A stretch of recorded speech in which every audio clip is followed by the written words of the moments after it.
오늘 저희가 기자회견 할 내용은 최상병 사건 수사 외압을 인정한 국가인권위원회 조사 결과 보고서를 공개하는 것입니다. 이 조사 결과 보고서에는 약 6명의 조사관이 투입되어 최상병 사망 사건 직후부터 쭉 관계자들에 대한 진술 확보와 자료들을 확보한 것입니다. 최근 대통령실이 국가인권위원회가 박정훈 대령 사건에 대한 긴급구제 조치와 본안진정 사건에 대한 것이 기각됐다는 이유로 이 사안은 문제가 없다는 식의 자당 의원들을 단속하는 용으로 쓰이고 있다는 것을 확인하게 되었습니다. 그리고 편파적으로 날치기로 통과된 박대령에 대한 사건 기각 결정을 마치 국가인권위원회가 모두 합의해서 문제가 없다는 식으로 한 비상임위원회의 의견서가 마치 전체 위원회를 대변하는 것 마냥 떠돌아다니고 있습니다. 정작 저희들에게는 그분의 의견서를 정보공개 청구해서 삭선하고 줬다는 말씀을 아울러 드리고 싶습니다. 따라서 이 사건이 발생 직후 현장에 사망사건에 입회했던 국가인권위원회 군인권보호국 조사관들이 어떻게 면밀히 조사를 열심히 했는지를, 그리고 이것은 인권침해가 맞으니 인용해야 된다라는 의견으로 작성한 원문 그대로 저희가 올릴 텐데요. 공교롭게도 국방부 장관, 국방부 차관, 국방부 법무관리관, 경북경찰청장 등 사건 관계자들에 대한 진술은 본인이 동의하지 않았기 때문에 삭선 처리되어 볼 수 없으나 조사보고서를 전체를 유추한다면 찾아내는 것은 그리 어려운 일이 아니라고 판단하여 전부를 공개하는 것을 결정하였습니다. 아울러서 조사 결과를 무시하고 날치기 기각 결정한 국가인권위원회 상임위원인 김영원 군인권보호관을 오늘 이 시간부로 공수처에 수사 의뢰할 예정입니다. 기자회견을 읽기 앞서 간략하게 수사 의뢰 취지를 말씀드리도록 하겠습니다.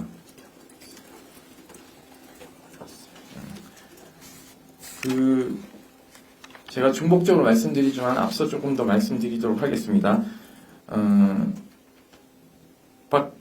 박정훈 대령에 대한 이 조사 결과에 대한 날치기 통과에 대한 국가인권위원회 김용원 군인권보호관의 범죄 혐의는 두 가지입니다. 국가인권위원회의 정상적인 사무 진행을 방해하는 등의 행위를 했고, 직권남용과 부정청탁 의혹을 받게 된 바에 따라서 수사가 필요하다는 것입니다. 윤석열 대통령이 어제 최상병 특검법에 거부권을 행사하며 국민의 여망과 헌정질서를 짓밟는 폭거를 자행했다. 같은 날 대통령실은 언론을 통해 거부권 행사의 필요성을 국민들에게 설명하겠다며 사유 중 하나로 국가인권위원회가 박정훈 대령 인권침해 진정사건을 최종 기각 결정한 점을 꼽았다고 한다. 인권위가 소속 부대장은 구체적인 지휘감독을 할 이유가 있다.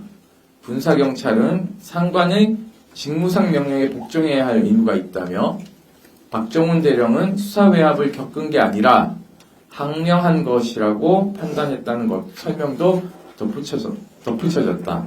그러나 이는 완벽한 거짓말이다. 진정사건은 군인권센터가 박정훈 대령의 동의를 얻어 2023년 8월 14일에 제3자 진정, 피해자가 아닌 제3자가 제기하는 진정을 말합니다.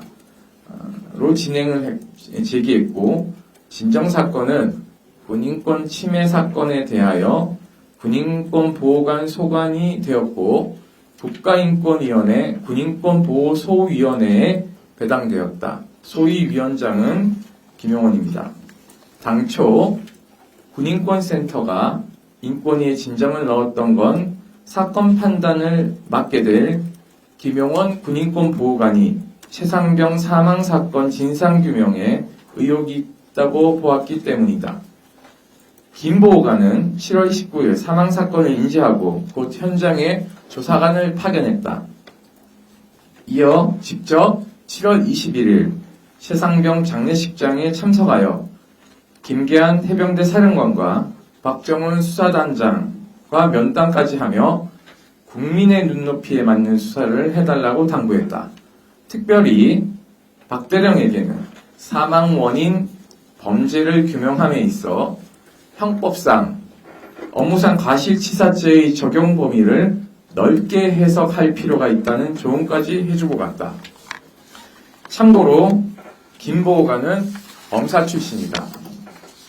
또 김 보호관은 7월 31일 언론 브리핑 중지, 8월 2일 이첩 기록 무단 회수 등 일련의 외압 사태가 발생하자 8월 9일에 본인의 명의의 성명서까지 발표하며 회수한 이첩 기록 전체를 곧바로 경찰에 재이첩할 것, 박대령 보직해임과 항명죄 수사를 최상병 사망 원인 범죄 수사의 공소 제기 여부가 결정될 때까지 즉각 보류할 것을 강한 어조로 요구했다.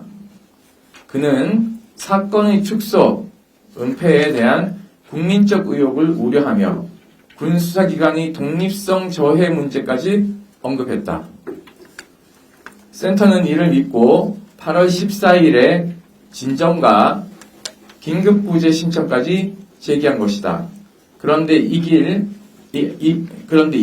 알려진 바와 같이 같은 날 이종석 국방부 장관과 통화를 나눈 김 보호관은 태도가 돌변하여 긴급구제 안건을 인권위 상임위원회에서 다루지 못하게 방해하더니 긴급구제 안건은 전례에 따라 상임위원회 소관입니다. 상임위원회는 국가인권위 위원장 그리고 3명의 상임위원으로 구성됩니다. 4인의 의견 일치가 있어야지 인용이 됩니다. 참고로 군인권센터는 4차례 긴급구제 신청을 한 바가 있고 3차례 긴급구제 인용을 받은 바가 있습니다. 그 중에 최근에 이 사건 외에 변희수 하사에 대한 긴급구제 신청이 신청 하루 만에 받아들여졌다는 것을 참고로 말씀드리고 싶습니다. 군인권보호소위원회로 가져와 8월 29일에 이르러 신청 사유와 하등 상관없는 이유를 갖다 붙여 기각시켰다. 다만 진정사건 조사는 절차에 따라 계속되었다. 진정사건에는 인권위 군인권보호국 소속 조사관이 6명이나 배정되었다. 조사관은 9월 19일부터 2번 조사 결과 보고서를 군인권보호소위원회에 제출하였으나 알 수 없는 이유로 안건으로 상정되지 않다가 비로소 12월 18일에 작성된 3차 조사 결과 보고서가 12월 27일에 열린 소위원회 안건으로 상정될 수 있었던 것으로 파악된다. 김 보호관은 이날도 조금 더 논의가 필요하다며 안건을 심의 의결하지 않고 2024년 1월 30일에 열린 소위원회에서 심의 의결 절차를 진행했다. 군인권보호소위원회는 김용원 위원장과 원민경, 한석훈 위원으로 구성되어 있다. 군인권센터가 진정인 자격으로 정보공개 청구한 인권위 사건 조사 결과 보고서에 따르면 사건을 직접 조사한 조사관들은 계속하여 소위원회 박정훈 대령이 인권 침해를 당한 것이 맞으니 진정사건을 인용해야 한다고 보고했다.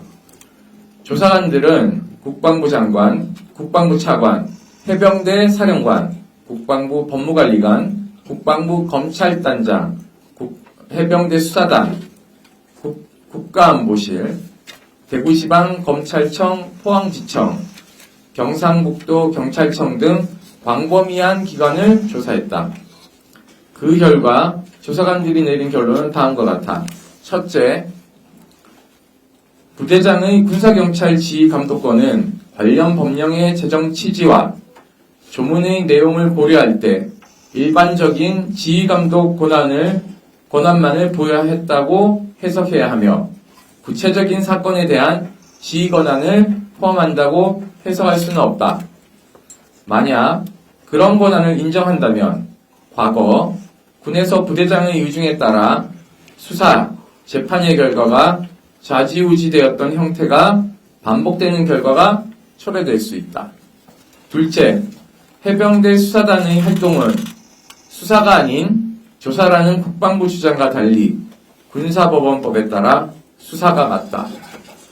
셋째, 국방부 장관, 해병대 사령관에게는 이첩 보류 지시 권한이 없기 때문에 이첩 보류 지시는 정당하지 않은 명령이다. 넷째, 혐의자를 특정하지 말고 기록만 정리해서 보내라는 지시는 타당한 이유가 없는 불합리한 조치로 박정훈 대령이 정당한 수사활동에 부당한 외압을 받고 있다고 인지하였을 만한 상당한 사정이 인정된다. 다섯째, 대법원 판례에 비추어 임성근 등 혐의자 8명은 업무상 주의 의무를 위반하였다고 의심할 만한 이유가 있기 때문에 이첩 보류, 기록 회수는 납득하기 어렵고 정당한 지휘감독 활동으로 인정하기 어렵다. 여섯째, 이첩 기록 회수는 임의 제출물 압수에 필요한 요건을 갖추지 않았으며 이첩 기록은 국방부 검찰단이 협의에 따라 가져올 수 있는 문서도 아니다. 이러한 이유로 박 대령에 대한 수사 기소는 박 대령뿐만 아니라 최상병 유가족의 알 권리와 신원권을 침해하는 결과까지 초래하고 있다는 것이 조사의 결론으로 조사관들은 2개 안의 권고안까지 마련해 보고했다. 1안은 부대장의 구체적인 사건에 대한 부적절한 개입 방지 대책 마련, 박정훈 대령의 보직해임 처분 취소, 항명죄 공소 제기 취소를 권고하는 내용이다. 2안은 부대장의 구체적인 사건에 대한 부적절한 개입 방지 대책 마련, 박정훈 대령의 보직해임 처분 취소를 권고하고 군사법원에 박 대령을 항명죄로 의율하는 것은 적절하지 않다는 의견서를 한다는 내용이다. 그런데 차일피일 진정사건 처리를 미뤄온 김 보고관은 2024년 1월 30일에 열린 소위원회에서 대뜸 항명죄로 공소 제기되어 재판이 진행 중이고 보직해임 처분에 대해서도 취소를 구하는 소가 제기되어 재판이 진행 중이라며 인권 침해 여부에 대한 본안 판단에 나아가지 않고 각하 결정을 하는 것이 타당하다며 사건을 각하해버리자고 주장했다. 본인이 사건 처리를 빨리 하지 않고 긴급구제도 기각해 빚어진 결과를 가지고 각하 사유로 들먹인 것이다. 심지어 김 보고관은 각하 결정을 하면 인권침해로 볼 것인지 인권침해가 아니라고 볼 것인지를 판단하지 않게 된다는 점에서 박 대령에게 더 나은 조치가 될 수 있다는 의견까지 제시했다고 한다. 군인권 보호관이 인권침해는 인권침해라고 아닌 것은 아니라고 판단하면 될 일인데 피해자의 처지와 상황을 운운하며 인권침해 판단을 하지 않는 것이 좋다는 해괴한 정무적 판단을 내린 것이다. 그러나 원민경 위원이 각하 결정에 찬성하지 않자 김 보호관은 기각으로 입장을 바꿨다. 이때 한석훈 위원도 기각 의견을 제시했는데 최근 월간조선 등에 공개된 소위 인권위 기각결정 사유 의견서라는 것은 인권위원들의 합의에 따라 결정된 내용을 담은 결정문이 아니라 한석훈 개인이 작성한 의견에 불과하다. 여기 담긴 내용이 바로 대통령실이 인권위의 기각결정 사유라고 보는 소속 부대장은 구체적인 지휘감독을 할 이유가 있다. 군사경찰은 상관의 직무상 명령에 복종해야 할 의무가 있다. 인권위원 개인이 심의 과정에서 제출한 의견서를 마치 인권위 전체의 합의된 입장인 마냥 호도하는 것이다. 심지어 이 의견은 사건을 장기간 직접 조사한 조사관들의 조사 결과와도 정면으로 배치된다. 참고로 한석훈 의원은 검사 출신으로 국민의힘이 추천한 인권위 비상임위원이다. 그러나 원민경 의원은 각하와 기각에 반대하며 인용해야 한다는 의견을 제시하며 소위원회에서 만장일치에 이르지 못했으니 인권위의 통상적 의사 진행 방식에 따라 전원위원회로 안건을 재상정할 것을 요구했다. 그러나 김보호관은 이러한 주장을 묵살하며 막무가내로 의결 절차를 밀어붙여 수차에 걸쳐 반복해서 표결을 강행했으며 원 의원이 부당한 표결 강행에 항의하며 이를 거부하자 일방적으로 원 의원을 기권 처리하고 날치기로 기각 결정이 이루어졌음을 선포했다. 이러한 사실은 조사 결과 보고서와 진정사건 처리 결과 통지서에 고스란히 다 나타나 있다. 그간 인권위는 인권 침해가 단순 다수결로 판단될 일이 아니며 소위원회는 의사 진행의 효율성을 위해 설치한 단위이기 때문에 소위원회에서 3인위원회의 만장일치에 이르지 못한 안건은 인권위원 11명 전체가 모인 전원위원회로 상정하여 수기 후 의결해왔다.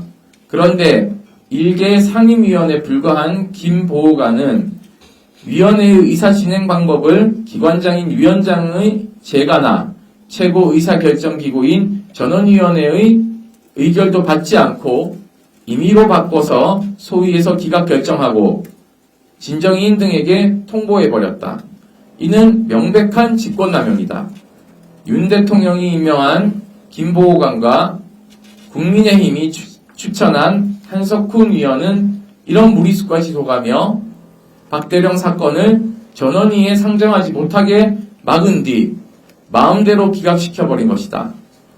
군인권센터는 인권위 조사 결과도 부정하고 의결 절차도 무시하며 막무가내로 만들어낸 기각 결정을 두고 대통령실이 염치도 없이 특검법 거부권 행사의 근거로 꼽는 대국민 사기극을 두고 볼 수 없어 오늘 정보공개 청구로 확보한 조사 결과 보고서 1차 상정본 2023년 11월 18일 작성 71페이지와 2차 상정본 2024년 1월 17일 작성한 37페이지 전문을 국민의 알 권리를 위해 모두 공개한다.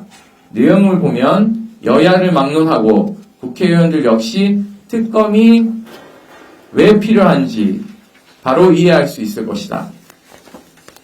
보고서에서 삭선 처리된 것은 진술인 해당 내용의 당사자가 공개를 거부해 비공개 처리된 부분이다. 대부분 수사 외야 피의자들이다.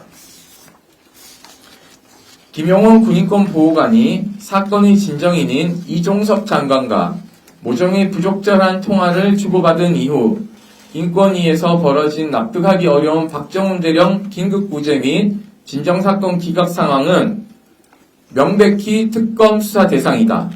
그러나 특검법이 도입되어도 특검 수사가 진행되기까지 상당한 시일이 소요될 것으로 보인다. 따라서 사건 발생으로부터 1년이 지나 주요 통신 기록이 소실되기 전에 김용원 등 관계자에 대한 조속한 강제 수사가 이루어지려면 당장 공수처에 수사를 의뢰할 수밖에 없는 상황이다. 이에 군인권센터는 오늘 김용원 군인권보호관을 공수처에 수사 의뢰합니다. 김용원은 차관급이므로 공수처법에 따라서 수사 대상이 됨을 알려드립니다. 고 최수근 상병 사망 사건 수사 외압 사건으로 대통령실, 국방부, 해병대, 경찰 등의 주요 관계자가 공수처에서 수사를 받고 있으며 국회에서 최상병 특검법도 통과된 상황이다.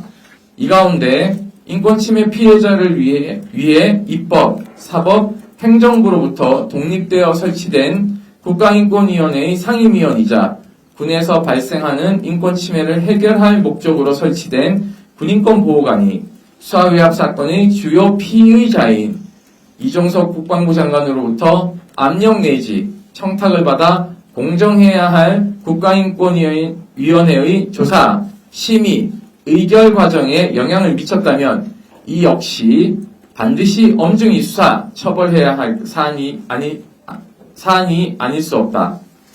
게다가 김용원은 이러한 행위를 비판한 고 윤승주 일병 유가족 등 군 사망사건 유가족 11명과 군인권센터 활동가 4명을 적반하장으로 경찰에 수사 의뢰한 파렴치한 행위까지 한 바 있다. 이에 공수처가 통신기록이 소실되기 전에 신속한 강제수사로 김용원을 반드시 법의 심판대에 세우고 이종석과 나눈 통화 의혹도 명명백백 규명해 줄 것을 강력히 요구한다. 이렇게 보시면은 국방부 차관의 진술은 숙성되어 있습니다. 왜냐하면 이게 정보공개 청구를 할 때 저희가 하면 진술자들에게 동의 여부를 물어보기 때문에 동의하지 않으면 이렇게 삭선 처리돼서 나옵니다. 그리고 경북경찰청장도 삭선 처리돼서 나왔죠. 그래서 이 부분은 어떻게 진술을 했는지는 사실 인권위는 다 확보하고 있겠죠. 그러니까 이것은 받을 수 있는 방법은 가장 합법적인 건 박정훈 대령 재판부에 문서 성부 촉탁을 해도 가릴 수가 있습니다. 아마 법원이 문서 제출 명령을 해야 삭선 없이 그대로 확보할 수 있지 않을까라고 판단하고 있습니다. 삭선한 부분이 이 부분만 있는 게 아니고요. 쭉 보시면 한석훈 비상임위원회 의견서도 모두 삭선 처리되어 있습니다. 반면 원민경 위원회 의견은 다 저희가 공개되어 있는 것을 확인할 수 있습니다. 그리고 몇 가지 확인이 그러니까 의문시 되는 건요. 아예 제목조차도 이제 그 삭선 처리되어서 저희가 별지 자료를 보시면 잠시만요. 페이지가 너무 많아서 저도 좀 보겠습니다. 처음 저희가 공개한 그 39쪽을 보시면 그 부침자료 1, 2, 3, 4가 있는데요. 이 부침자료 1이 관련 규정 일부고 부침자료 2가 사건 인계 이게 뭔지를 전혀 알 수가 없습니다. 예, 알 수가 없고요. 근데 분량이 굉장히 많죠. 부침자료 2가 한 장, 한 페이지, 두 페이지, 세 페이지, 네 페이지, 다섯 페이지, 여섯 페이지, 일곱 페이지, 여덟 페이지, 아홉 페이지, 10페이지 가까이 됩니다. 그러니까 이 부분이 무슨 내용인지를 전혀 알 수가 없습니다. 이 부분을 얘기합니다. 부침자료 제목도 여기 가려져 있기 때문에요. 이게 모두 지금 다 보시겠지만 다 없습니다. 예, 이게 무슨 얘기들이 오갔는지는 저희가 문서성부 촉탁을 문서 제출 명령 같은 것들을 해봐야지 아마 알게 될 수 있을 것 같고요. 아니면 방법은 하나 있긴 한데요. 이제 소송을 해야 되는데 그 소송을 하는 게 실익이 있을지는 잘 모르겠습니다. 너무 기간이 오래 걸리기도 하고요. 그래서 이렇게 말씀드리고 싶고, 부침자료 3을 가보시면 그 해병대 수사단 1광수대 사건 인계서가 있는데요. 사건 인계서의 제목만 있고 부침자료 가시면은